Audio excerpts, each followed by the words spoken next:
Everybody should live life like a diabetic. You should go, I should exercise today. And you should go, I shouldn't eat a party-sized bag of Cheetos Puffs.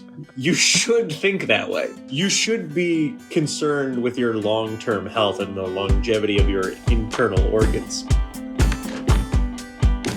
Welcome to Seacoast Stories, a podcast about the people, businesses, and newsmakers that make the Seacoast an American hidden gem. I'm Trey Farkas, and on today's bonus episode, part 2 of my conversation with rising comedian Nick Callas, who performed in Portsmouth last month. If you haven't heard part 1, I do suggest you check it out so that you can hear an outsider's perspective on Portsmouth and the comedy scene. But on this episode, a very serious conversation on a topic I've been dying to talk to someone about. You just heard Nick discussing his struggles with type 1 diabetes, a disease he's had since 6 years old. It's an off-the-beaten-path topic for Seacoast Stories, but it's one that's important to me, and that should be important to you too. Let me explain why. Last July, I went on a 10-day trip to Europe. A friend and I went to France, then Belgium, and then I met up with my dad in London to show him around my favorite city in the world, a city that I used to call home. When I got to London, I started feeling sick, a sore throat, runny nose, and head cold. Nothing crazy, but I was definitely sick. And when I returned home, things just started getting weird. The sickness went away, but these other things just started popping up. When I would sit down, I struggled to stand back up. On my walks to the Piscataqua, my legs just were feeling really heavy. I woke up every morning very dehydrated, and I had no energy. Probably because I'd lost 20 pounds in 2 weeks. I called my doctor, told her the symptoms, and then went to get checked out immediately. They ran some tests on me and came to the conclusion I was fearing they'd reach: diabetes. The news shook me like an earthquake. How could I, someone who exercises every day, who intensely monitors what he eats, and who does everything right, how could I get a disease like this? Before I could ask these questions, doctors rushed me and my dangerously high blood sugar levels to the emergency room. I spent the next 48 hours at Portsmouth Regional, tethered to my bed, watching the Seacoast summer slip by, getting all sorts of things injected into me, and learning how my life was about to dramatically change. I don't know how I got it. There's no history in my family. I suspect, emphasis on suspect, that I got COVID in London, and then it decided to attack my pancreas. I don't know this for certain, but various Google searches and Reddit threads tell me there is a post-pandemic rise in type 1 after getting COVID. I never tested for COVID, so I don't know if I did have it, so I'm not stating this as fact. It's just the only logical explanation at this point. So, that hospital stay was 10 months ago to the date. And I'd be lying to you if I say it's been an easy road. It's been hard. Hard to come to grips with this new reality. Hard to learn how my new body works. And hard to feel like I'm a normal person. I often feel like I'm alone in this. Like I'm a burden. Like talking about it to people who don't understand makes me seem like I'm complaining. Like I should just be a man and deal with it. And that's why when I saw that Nick Callas, a proud type 1 diabetic male, was coming to Portsmouth, I knew I had to meet him. I had to talk to him and find out how he's lived with this for so long, how he's not let it hold him back, and whether it ever gets any easier. For those who don't know, diabetes is a disease that causes your pancreas to shut down. Your pancreas produces insulin, which is a hormone that regulates your blood sugar levels, which keep your body in check while you go about your daily life. But when you have diabetes, type 1 or 2, it's on you, the diabetic, to inject yourself with insulin multiple times per day, every day, so that you can maintain healthy blood sugar levels, which range from 80 to 180 milligrams per deciliter. Anything lower or higher than that can have detrimental effects on both your short and long-term health. Per the CDC, 38.4 million Americans have diabetes, or 11.6% of our population. An additional 38% are pre-diabetic, meaning you're displaying the signs of having diabetes, but you still have time to reverse it. For clarity, type 2 is reversible, type 1 is not. It's forever. According to the American Diabetes Association, 98,505 people in New Hampshire have diabetes, which is about 8.7% of the population. An additional 29,000 don't know that they have it. The total cost of treating and managing and reacting to diabetes in New Hampshire every year, a whopping $1.3 billion. That's with a B. In Maine, it's slightly worse. 113,136 of Maine citizens have diabetes, which is 10% of the population. 32,000 more have it and don't know it yet. It costs the state $1.4 billion every year to treat it. Cases of diabetes are rising year after year. Diabetes might not affect you right now, but it could later on. Or maybe it's already affecting a loved one of yours. Or maybe it's something you should ask your doctors about the next time you're in for a visit. If you listen to Nick and I talk about how much it sucks to manage this disease on a daily basis, maybe it will lead you to think twice about the decisions you make every day. At least, that's my hope. The more education at our disposal, the better we all can be for our communities, for our families, for the seacoast, and for ourselves. Without further ado, part 2 of my conversation with comedian Nick Callas. Well, first, let me just say, it's, you speaking to the trend of new, possibly post-pandemic diabetics is something that I've also observed. I have a cousin who's, I think he's maybe a couple years younger than you, just got diabetes too. And it was like this freak thing out of nowhere. And he knows of my experience with diabetes, which is I got diagnosed when I was 6. But I think a lot of people are having that. And I think it's really weird and fascinating and definitely counter to how I understood diabetes to come about as a young person, especially with juvenile diabetes. But yeah, I was diagnosed when I was 6 years old. At the time, there were no diabetics in my family. Interestingly enough, more have popped up since. A lot of type 2. But I think up until recently, I was the only type 1 diabetic in my family. And so it was a brand new weird wrench thrown into not only mine, but everybody's life. My mom would always say, when your kid gets diabetes, you get diabetes. And it's a true thing. It's a true thing because she has to learn everything. And then she also doesn't have, as far as my healthcare, the privilege of knowing how I feel. She's just got to guess and try and trust a 6-year-old to represent his status accurately amidst being a kid who just wants to run around and eat candy and play Pokemon. And so it's, I think it's really hard for parents of new diabetics. My manager's son is diabetic, and I see my mom and my experience, and then when I see her post on Instagram and stuff, and I've been diabetic for 27 years? How long have I been diabetic? Basically my whole life. And with that comes this erasure of what would have been normal. I'm very accustomed to having high blood sugar, having low blood sugar, how to navigate a day with those parameters in mind, how to prepare myself to feel better later, even if I don't feel good right now. That's comes with the territory.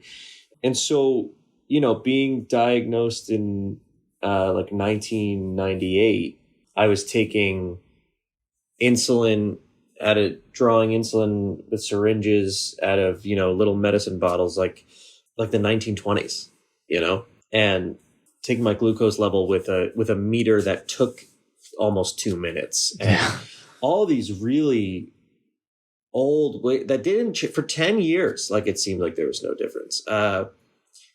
And so that kind of codified, I think, my experience as, in some ways, an insecure kid that only wanted attention for being funny or being cool. As, okay, well, now there's this other component to my personality that bolsters being nervous around other kids or feeling different. A lot of just inherently childhood shit was now amplified by this disease that made me self-conscious. And then there's, of course, and that's just the mental or emotional component. And then there's the health component, which is that to have type 1 diabetes is to try to tie yourself in a game of ping pong. And what I mean by that is you're on one side of the table trying to stop your blood sugar from going high. And then you're on the other side of the table trying to stop it from going low. And both sides are really good or really bad. And so you're in this pong game with yourself, just and it gets harder and harder as the day goes, and everything's a concern. But then there's the flip side of it, where if you do it well, you don't have diabetes. It's a bizarre thing. If your blood sugar is good, you don't have diabetes. You're just a normal guy. There's no other thing like that, where if you have cancer, if you feel okay, you don't have cancer. You know what I mean? Diabetes becomes invisible, it kind of disappears. So most of having the illness, the experience for me, is being aware of what later could be, or being aware of what just happened, and how do I stay balanced?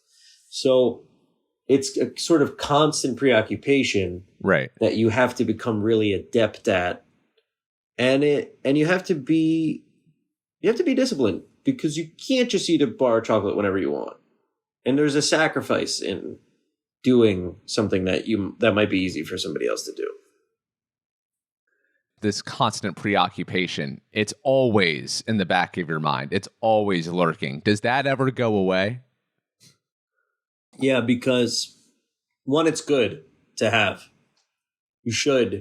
Everybody should live life like a diabetic person. You should go, I should exercise today. And you should go, I shouldn't eat a party-sized bag of Cheetos Puffs. You should think that way. You should be concerned with your long-term health and the longevity of your internal organs. So if it doesn't go away, that's good, so long as it doesn't completely derail your sense of self. But also, it does go away. It integrates into how you live your life in the same way that did I call my grandma enough? Have I walked my dog? It's becomes another thing. And so, like, what I can say to you, and I know we talked about this briefly in person, like, it's hard, honestly. There are harder things, there are easier things, but it's a challenge. And it is a challenge that makes you better, because it forces you to sit in the cockpit of your mind and be concerned with not how you're perceived or not what you look like, but are you healthy? And it is a blessing to have something that makes you think about if you're healthy, because that makes you better, and it makes you better for the people around you. But, it sucks. You got to take shots, and you got to test your blood sugar and all these things. You got to be concerned with yourself for later. And I got to pack snacks with me, and I got to make sure that I have insulin with me. It's a lot of stuff, but most people never get the opportunity to inspect their life with a magnifying glass. A healthy diabetic has character, discipline, which is huge. Nobody has discipline unless you know karate. Diabetics and kung fu masters have discipline. Fighters, nobody else.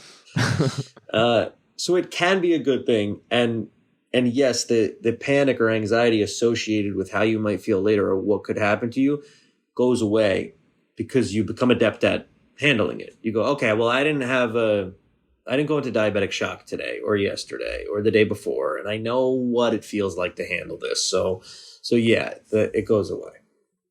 You said to me when I initially reached out to you about diabetes that you believe that it has actually perhaps brought you to another level that perhaps you wouldn't have reached, because if you're doing your diabetes management right, which some people just choose to totally neglect it and just act as if they don't. But if you make the conscious decision to live with it in a healthy way because it brings discipline and requires you to really look at your life in a lens that it can make you reach a level of something that you otherwise wouldn't have had brought out. So I'm wondering if that's the case for you. Do you think you would not be in the position that you are today if you were not diabetic? 100%. 100%. In a literal sense, I was like aware of counting macronutrients, carbohydrates from 8 years old. I knew how to do that, which, has become the backbone of my nutrition and my workouts, building muscle, losing fat, being in a calorie surplus deficit, all those things. I had a context for that information that allowed me to learn much more quickly how to change my body and all these things. So yeah, it totally in that way, but also in the ways of subtle things. Like I go on the road to perform stand up and I got to figure out where am I going to eat? When am I going to do this, that, the third? And because I had packed a bag full of medicine and snacks to go to a sleepover, everything in my life feels like it's supported by caring for a diabetic child who happened to be me. And now I'm just a little more comfortable going and doing and eating and figuring life stuff out because I had to pay closer attention to it as a kid. Yeah. I did a live podcast at the Music Hall Lounge a few months ago, and I was freaking out in the lead up to it because what if I have issues? If I crash, and for those of you who don't know, when you have a blood sugar crash, you get really jittery, your mind just starts racing, you cannot focus, and if your blood sugar drops a little lower, you are on the verge of something very seriously going wrong. So I was concerned, okay, how do I not crash? But also, how do I not be too high? Because when you're high, like, you're not on the verge of death when your blood sugar is on the higher end, but you feel dehydrated, your mind isn't clear. And for me, like, I need to be focused. I need to be task at hand. I cannot afford to be too high or too low. So when you perform and your blood sugar has to be good, what steps do you take to make sure that that is the case? It's funny because like I don't have a ton of diabetic people in my circle. So to even hear somebody else describe what it feels like to have a high or low blood sugar is so validating. Yeah. And it sucks, dude. It sucks so much. Especially when performing with a high blood sugar, which I've had to do many times, I would rather someone coat me in cement because that's how it feels. You get cotton mouth, you feel feverish, you feel like your blood is sand. Yeah. It feels weird. You just to close feel your gross. hands and fingers. You feel gross. It's a really, really weird feeling. I wish that more people could feel it. Just like when my girlfriend has her period and she's cramping and she's in pain and I look at her and I just go, it's probably not that bad. I understand that whatever she's feeling is unimaginably uncomfortable. So the way that I approach it is to, again, it's like focusing on the now, which because I'm also riddled with anxiety, I kind of have training for as well. It's like, all right, well, I'm going to test my blood sugar now. I'll test my blood sugar an hour or an hour and a half before I know I'm going to be on stage. And then I'll tend to it then. Okay, I'm trending a little high. Let me take a little insulin. Okay, trending a little low, but I'm trending up, so I'm not going to do anything. I'm trending down. Let me take, half a glass of cranberry juice. I'll tend to it that way. I'm very particular with how I handle it when I'm about to go up. And sometimes in really nuanced ways, like, I'm kind of low right now, but I'm going to get a huge adrenal kick once the show starts. So I'm actually not going to touch it. Or my blood sugar's high now, but it's 2 hours for the show. Let me take some insulin, take a power nap for 10 minutes, drink a glass of water, and then start stretching, and I'll feel okay by game time. So it's a lot of stuff like that. It's like paying close attention. And then also sometimes I'll have tremendous anxiety before a show just because I know I'm going to perform. And then I'll test my blood sugar, and if my blood sugar is good, I can tell myself, I'm actually okay. My anxiety is psychological and misplaced because I know for a fact blood sugar's 114. I'm good. so I can kind of dispel all this other shit. I don't feel something's wrong in the universe. And then I look at the number on the meter and I go, no, actually, I'm fine. So go, true. Go pretend to be a cat on stage. It is so true that you say that, because I've had that same mental freak out where I'm shaking. I'm like, my blood sugar's gotta be low, It's like, you're 160. All right, no, you're just an anxious loser. It's so funny that you say that. Now, what about sleep? Because that's kind of been one of the bigger adjustments for me getting this, because, I've got this sensor wear on the back of my arm, constantly tracks your blood sugar. When you're too high or too low, it sends a notification to your phone, and then like your phone just starts going off with this very annoying sound. And my first few months, it was happening a lot in the middle of the night. So my first few months were miserable, where I was just not sleeping because this thing was waking me up 20 times. And then I was still kind of in that stage, which I'm pretty past now, but I was in that stage of denial where I was like, no, I don't have this. I don't need, because previous me would never ever have a snack at 2 a.m. Like, I would rather die before I have orange juice at 3 a.m. So I would just like fall back asleep and, this thing will take care of itself. And then it doesn't take care of itself because it's relentless. And so I slowly over time just had to come to grips with that and just try to make it so I don't crash in the middle of the night, because I want to have a healthy night's sleep. I like intermittent fasting too, like yourself. I don't want to eat. I don't want to force feed myself stuff I don't want. So kind of what is your process for making sure that you get a good night of sleep, that you don't get woken up in the middle of the night, that you don't wake up high, and that, or because your blood sugar just kind of naturally decreases during the night, at least for me it does, make sure that you don't wake up in a panic too? Yeah. So, I mean, man, I hear you, dude. I'm right there with you. I try to, most importantly, test right before bed. And if you have the continuous glucose monitor, it makes, predicting a trend a little easier, because it'll tell you which way it's going. But testing right before bed 100%, but also testing a couple hours before. Trying not to eat or take insulin too close to your bedtime helps, because, your insulin sensitivity changes when you're, non-exercise activity thermogenesis goes down, right? Like when you're coming down from the day, and it's different person to person, but your insulin sensitivity might go up. When you're not moving, you're laying in bed, your blood sugar could be more volatile, because there's less like adrenal hormone just keeping you on your feet. It also could be the opposite. It also could go up for whatever reason. So I think if it makes sense for you in your life, don't eat too close to before bed. If you're going to, and this is something that I've done and my endocrinologist has suggested to me in the past, take 15% less insulin, just to make sure that you ride a little higher than you would have, so that if you do experience these dips, you'll be fine. Because it is the panic of low blood sugar and the sort of sensation of falling out of a plane that physically wakes you up so you can do things to skirt that.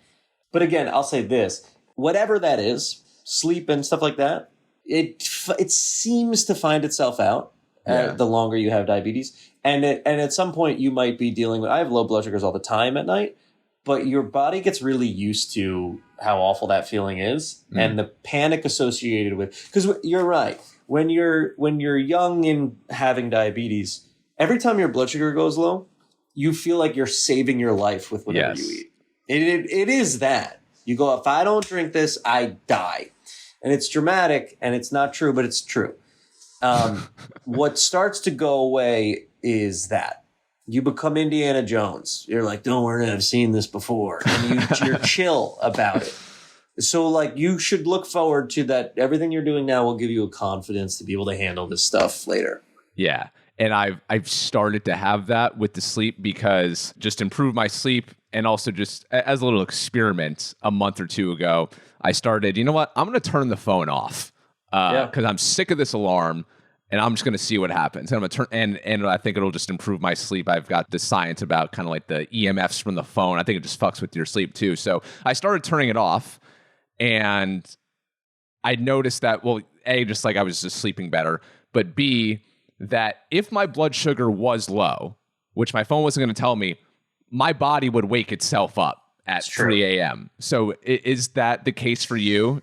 Yeah, it is. And I don't know if it's irresponsible because everybody is different. Right. So perhaps it's irresponsible for me to say this, and I won't posit it as advice. But in my experience, your body is just a better version of your phone's glucose meter. You will wake up. Yeah. You're not going to die in your sleep from a low blood sugar. You will wake up. Every single time. Yeah. For almost 30 years, I have woken up to a low blood sugar. The problem is, depending on hormonally what's happening to you, you know, how much you overdosed yourself with insulin, you might not wake up at a time that makes feeding yourself easy. What if you're somewhere where you don't have, I mean, I've been in that situation before. Like I was crashing out, I'll never forget this, crashing at a buddy's apartment in Brooklyn after a long night of shows. And it's insane, but he literally didn't have anything to eat in his house. He just didn't have anything. We were like, you know, broke 20-year-olds. And I had to get up, put jeans on, and walk like 15 minutes to a bodega at like 3 a.m. To buy like an ice cream sandwich with, you know, it's like, and then stuff can be dangerous. So you gotta use the tools available. And nowadays, you know, there's so many. Yeah.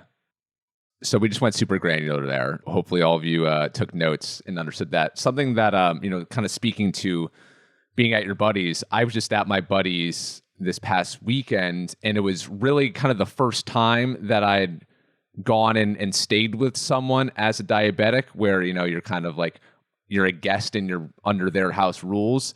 And it was the first time I was made to have felt like I was a burden. And not that my friend said I was a burden, but I certainly felt like I was one, in the sense that I had to ask, hey, do you have Gatorade in the home? Because that's my drink of choice for elevating my blood sugar.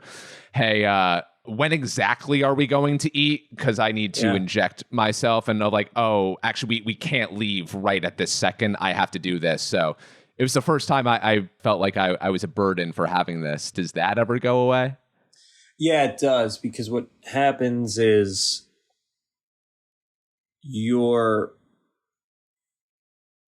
it's been so long since I've had to think about any of these things. And my heart goes out to you, dude.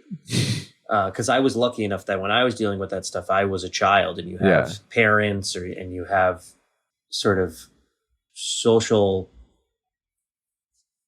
There's like these social parameters that make boundaries and things like that easier.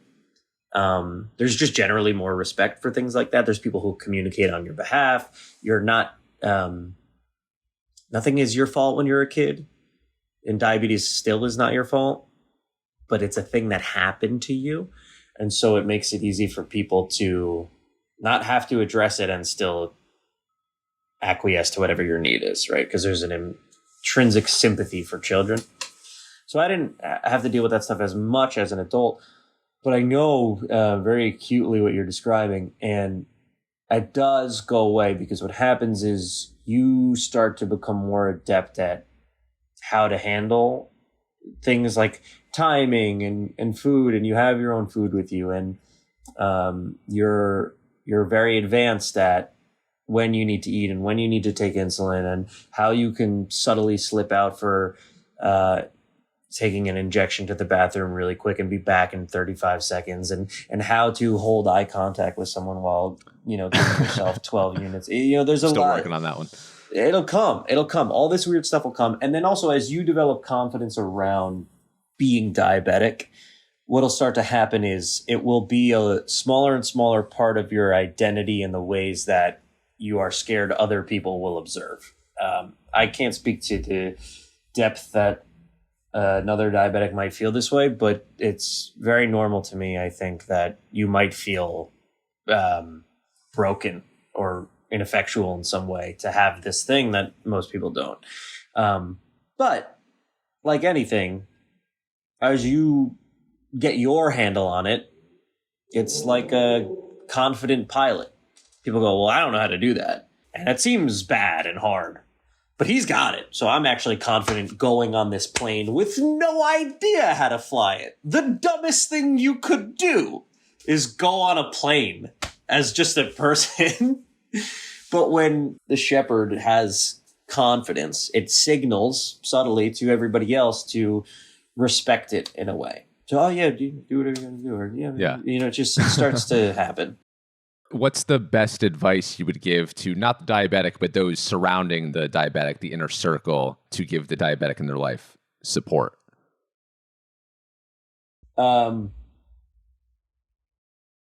Patience, understanding, and checking in with no specificity, which sounds like a weird thing to say, but what I mean by that is some, be it your parents or whoever, being like, do you need juice? Do you need to take a shot? Like, there's a way that feels a bit violating. They're trying to help, but it feels like, I can't explain to you why this, that, and the third anyway. But just somebody who's willing to go like, how we doing? Need a sec? How we doing? Cool? Need a sec? That goes a really long way. I'm so glad that you said that, and I want to tell a quick Seacoast story, actually. So, Nick, I've been, I've been working remotely the last few years. I've been one of these digital nomads that you read about. One, it's amazing to have that kind of freedom to live wherever I want. Two, it's very stressful because you have every option in the world. You don't quite know where you belong, and it's hard to feel a sense of belonging because you kind of always have one foot in, one foot out the door. Right. I say this to explain, I chose moving to Portsmouth last summer kind of on a whim, and I was here for 5 months and was just thinking, you know what, I like this place, but don't know if it's for me. Maybe New York City, maybe place X, Y, and Z would be better. Maybe that's the place, the fifth place I'm trying to live. Maybe that will be the right place. And I was diagnosed in August, and in November, I'm big into yoga. So I'm trying, nice. I know you're naturally flexible, but I'm trying to get as flexible as you. And so I'm in my yoga studio, Three Bridges, one day, and our Sunday morning class is packed. There's 60 to 70 people in this thing. Wow. And the cardinal rule of yoga is no phones in class. And I support that. However, diabetic, still learning my body at this stage, didn't feel comfortable not having my phone in class. So I brought it. Blood sugar crashes during it. And so this annoying, piercing alarm goes off in the middle of this packed yoga class, and I feel so embarrassed by it. No one knows what this is. They think I'm the idiot who brought the phone to class. Now I have to step over all of these people, in between these people like a maze, and go turn off my alarm. And A, my blood sugar is crashing, so I was anxious about that. B, I'm very embarrassed. And the yoga studio teacher / owner, Stephanie, who's the sweetest person in the world, comes over to me and says, "Are you okay?" I had alerted her, a few weeks ago, hey, I've got diabetes. I'm going to be bringing my phone in class. Like, it could go off, just letting you know. So she was aware of the situation. So she came over to me and said, "Are you okay? Can I get you anything? Do you need anything? Is there anything I can do?" And I appreciated that so much. I just got out of there as fast as possible because I was so embarrassed still. But then an hour later, I have an email from Stephanie, subject, "Are you okay?" And I said I was okay. And she told me, yeah, keep your orange juice in our fridge here. No one has anything in it. Totally cool. And that meant so much to me. So much so that I actually realized, you know what? This is an awesome place. I think there's people here who care about me and aren't going to treat me differently because I have this disease, and will actually be supportive. So that's awesome, man. I had that same episode play out at my gym too, and that was kind of where I realized, no, I think I kind of belong here. These are some signs I should stay. So for anyone out listening, that's a great way to show support. Dude, I'm so glad you had that experience. And it starts with you being willing to say, because I've been on film sets before where I was like, I'm so scared that my blood sugar is going to go low during my scene. And there were times where I didn't have the courage, because you don't want to be a burden on anyone. Right. But you have to recognize that the way that you become a burden is if you don't say anything, and then you find yourself in a situation where all of a sudden you have to tell people not only that you're having a low blood sugar and that it's not good, but also that you're diabetic. You know what I mean? It's like being 3 dates in and going, I'm married. Right. You gotta respect yourself and people enough to give them the opportunity to create grace for you. So you were very smart in doing that, and I'm glad that it paid off. So lastly, you not only have diabetes, but you've also chosen to be an advocate, and you're clearly armed with lots of information here. You kind of become a pseudoscientist as well, becoming a diabetic. I mean, it's so crazy. The conversation that we've been having here sounds like we studied all of this in school. Right. Why did you decide to...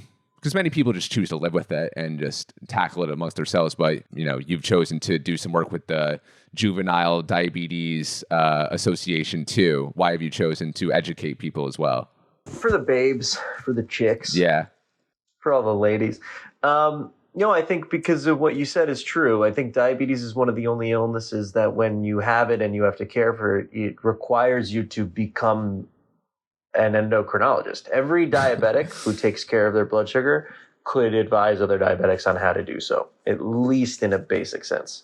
You have to know you can't cure it, so you have to know how to treat it. And if you know how to treat it, you're your own doctor all the time. It's not this, you can't walk around, treating your own this, that, or the other. So because I have a platform through comedy and entertainment, at some point I recognize that I need not to hide this sort of unique thing about me that makes me a more specific person that maybe I'm embarrassed about, because that's a thing, and actually talk about it, because nothing I've talked about in my comedy or on podcasts have I seen more people respond to faster and also take something of value from than diabetes. And so I'm doing it for the money and the fame. Of course. Yeah. Final question for you. We ask this to every single person who appears on Seacoast Story, so I want to ask it to you.